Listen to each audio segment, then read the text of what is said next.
बिस्मिल्लाहिर्रहमानिर्रहीम। अस्सलाम वालेकुम नाज़रीन, मैं हूँ मेरीन सब्तैन। देख रहे हैं आप मेरा यूट्यूब चैनल और फेसबुक पेज। नाज़रीन, किस्सा ही कुछ ऐसा है कि बार बार मेरी बात जाकर कदीर पे रुक जाती है।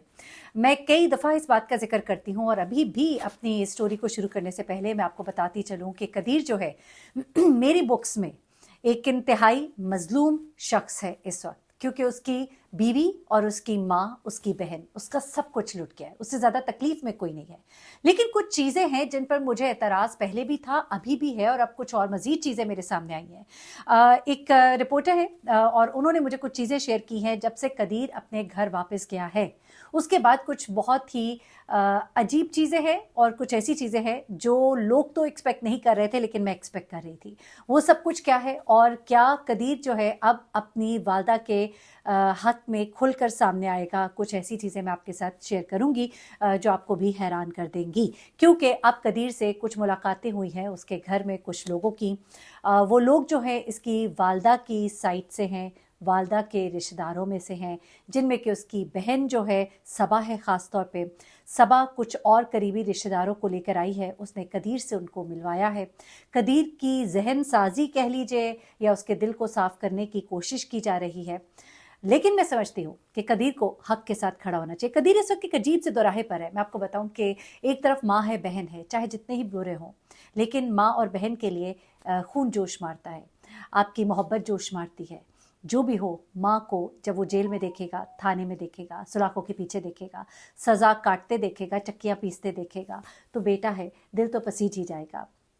कदीर एक बड़ी अजीब कश्मकश में था। उसने ये बात भी कही जिससे मुझे अंदाज़ा हो रहा था कि क्या उसके अंदर गुजर रही होगी, कि जब वो उसने कहा कि मैं उसी खालू के घर में हूँ जो कि ज़ारा का बाप है, और उसके घर में रहते हुए उससे आंखें मिलाना मेरे लिए बहुत ही तकलीफ है। मैं बहुत शर्मिंदगी महसूस करता हूँ जब मैं उनके साथ एक ही दस्तरखान पर बैठकर खाना खाता हूँ।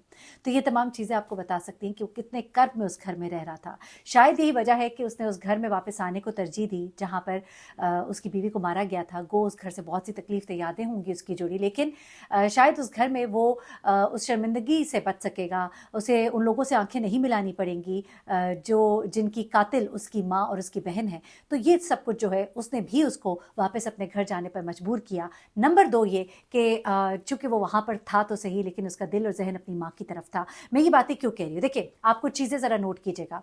आपने अगर उसके इंटरव्यू सुने हैं और आपने अगर उसके बारे में जितनी भी मैं रिपोर्टिंग अब तक करती रही हूँ, अगर आपने सुनी है तो आपको याद होगा कि कदीर से जब भी उसकी माँ या बहन के बारे में बात की जाती है तो वो उनके बारे में कभी भी कोई सख्त लफ्ज़ नहीं इस्तेमाल करता, जो कि मुझे कभी कभी तकलीफ भी देता है, इसलिए कि चलो कम से कम बहन के लिए तो कह सकता है ना, माँ के लिए अगर उसके जहन में कोई इज्जत का वो आता है। लेकिन जिस औरत ने इतना बड़ा गुनाह कर दिया ना, इतनी बड़ी तकलीफ, उसमें तो उसे कोई इस्लाम, कोई उसको चीज़ माफ़ नहीं करती है। वो कहीं से भी माफ़ी के लायक नहीं है। तो ये एक चीज़ जो है इसको समझना होगा। आगे चलते हैं। अब कदीर से जब भी उसकी बात की जाती है, उसकी बहन की, तो आप ही करके उसको बुलाता है। देखिए जिस बहन ने उसकी बीवी को मार डाला, उसके लिए भी अभी भी उसके लहजे में अदब और एहतराम मौजूद है। उसे कोई सख्त लफ्ज़ नहीं कहा, कोई दो टोक बात नहीं की। जब उससे सवाल किया गया कि क्या वो आपसे माफ़ी मांगे तो माफ़ कर देंगे, तो उसने कहा कि अभी मैं कुछ नहीं कह सकता। एक शख्स, अगर वो आपकी माँ ना होती तो क्या आप यही लफ्ज़ कहते? आप कहते मैं हरगिज़ माफ़ नहीं करूँगा। वो जुमले जो उसके बाप के हैं, लेकिन वो आपके नहीं हैं। उसके बाद ज़ेवर के बारे में जब बात की तो वो टालता रहा। उसने मतलब ये बात नहीं कही कि मेरी बहन के घर से मिले इस तरह, और उसमें उसने ये तक कह दिया कि पुलिस ने कुछ माल जो है वो गायब कर दिया है। तो ये चीज़ें जो है वो साफ ज़ाहिर कर रही थी कि कदीर के दिल में नरम गोशा अपनी माँ और अपनी बहन के लिए मौजूद है। अच्छा, अब कुछ बहुत ही अहम डेवलपमेंट हुई हैं, वो ज़रा आप सुनते जाइएगा। कदीर के घर में कुछ मुलाकातें हो रही हैं और उनमें से एक मुलाकात के बारे में मुझे ये बताया गया है कि ये मुलाकात करने वाला जो शख्स है वो इनका बहुत ही करीबी है, और उसने आके कदीर से ये कहा है कि क्या तू अपनी माँ के ख़िलाफ़ खड़ा होगा? तो उसने कहा कि मैं इस केस में नहीं मुद्दई बन रहा, लेकिन मैं इसमें कुछ कर भी नहीं सकता, मेरे हाथ बंधे हुए हैं। तो वहाँ पर इसको ये मतलब एक तरह से ताना मारा गया कि तू अपनी माँ को देख सकेगा जेल में सलाखों के पीछे, और तू अपनी माँ का सर कटवाएगा? क्या तू अपनी माँ को फांसी दिलवाएगा? इस तरह के जुमले जो हैं और वो जो गैरत दिलाई जाती है नौजवानों को, तो इस तरह की बातें जो है कुछ हुई हैं। कुछ ऐसे लोग भी होते हैं जो आपके साथ तो बैठते हैं, लेकिन बाहर जो है वो बहुत से लोगों को कुछ बताते भी हैं। हमारे जो रिपोर्टर्स होते हैं ना, वो बड़े ही तेज़ होते हैं, वो लोगों के साथ बहुत ज़्यादा मिलते भी हैं और आपको पता भी नहीं होता। इसके अलावा सबा ये जो सबा है, सबा ने भाई को आकर उन तमाम लोगों के बारे में बताया है जिसने उसकी माँ के बारे में उल्टी सीधी बातें की है। आपको याद होगा कुछ लोगों ने यहाँ तक कहा कि इसकी वालदा जो है कब्रिस्तान में बगैर कपड़ों के अमलियात करती कब्रों के पास नज़र आती रही हैं। अब लोग ज़ाहिर सी बात है नफ़रत का इजहार कर रहे हैं, ऐसी ऐसी बातें कर रहे हैं। वो लोग जो बहुत ही करीबी रिश्तेदार हैं तो उन्होंने भी बहुत सी बातें की और अब वो लोग भी परेशान हैं। सुनने में आ रहा है कि वो लोग परेशान हैं क्योंकि अब उसका बेटा वहाँ आ गया है, गांव में आ गया है, असर रसूख वाला है, पैसे वाला है।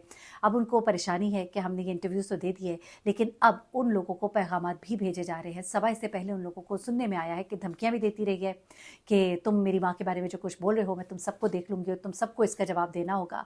अब उनके ख़ानदान के लोग जो हैं, रिपोर्टर्स ये कह रहे हैं कि वो जिस तरह बड़े आराम से बात करने को तैयार हो रहे थे या हमें बयान दे देते थे, उन्होंने कहा कि जब अब हमने जाके उनसे बात करने की कोशिश की कि भाई बेटा आ गया है, तुम लोग भी जाके मिले उससे कि नहीं मिले, तो उन्होंने साफ इनकार कर दिया कि हमको इंटरव्यू नहीं देंगे, बरादरी का मामला है, हमें प्लीज़ बीच में ना डालिए, पहले ही हम बड़ी मुश्किल में हैं। यानी कि अब उन्होंने बिल्कुल अपनी ज़ुबानें बंद कर दी हैं और अब आप देखेंगे कि उनके ख़ानदान में से कोई भी सामने आके ना इंटरव्यू देगा ना बात करेगा, एटलीस्ट तब तक जब तक कि यहाँ पर ये मौजूद है उनका बेटा। और ये भी सुनने में आया है कि कदीर ने भी पैगाम दिया है कि ये लोग तो 2-4 दिन के बाद चले जाएंगे, ये मामला भी जो है ये ख़त्म हो जाएगा या जो भी है, मेरी माँ जेल में रह जाएगी लेकिन तुम भी इधर ही हो, हम भी इधर ही हैं और फिर हम लोगों ने तो साथ मिल के रहना है। तो आज जो तुम ये बातें कर रहे हो तो कल क्या इसका कोई जवाब नहीं मिलेगा? ये पैगाम जो है ये मुझे सुनने में आया है कि कदीर ने अपनी बहन के थ्रू जो है उन सबको दिलवा दिया है कि अपना मुंह बंद रखो। अच्छा, अब इसमें मैं ये नहीं कहती कि कोई बुरी बात है, ठीक है, जितना भी है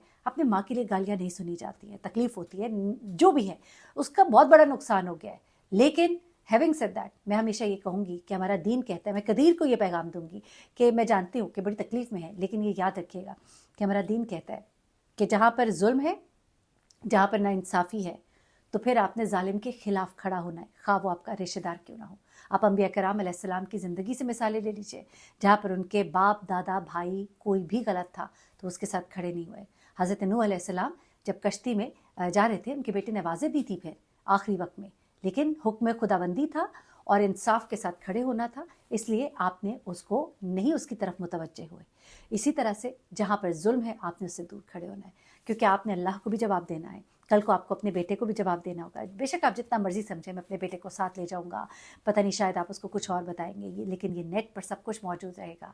ये उसकी जो वालदा की कहानी है इसको आप मिटा नहीं सकते, इसको आप छुपा भी नहीं सकते, चाहे सालों गुजर जाए, आपकी ज़िंदगी ख़त्म हो जाएगी लेकिन ये वाक़या जो है, इसके नकूश जो हैं वो नहीं आप मिटा सकते।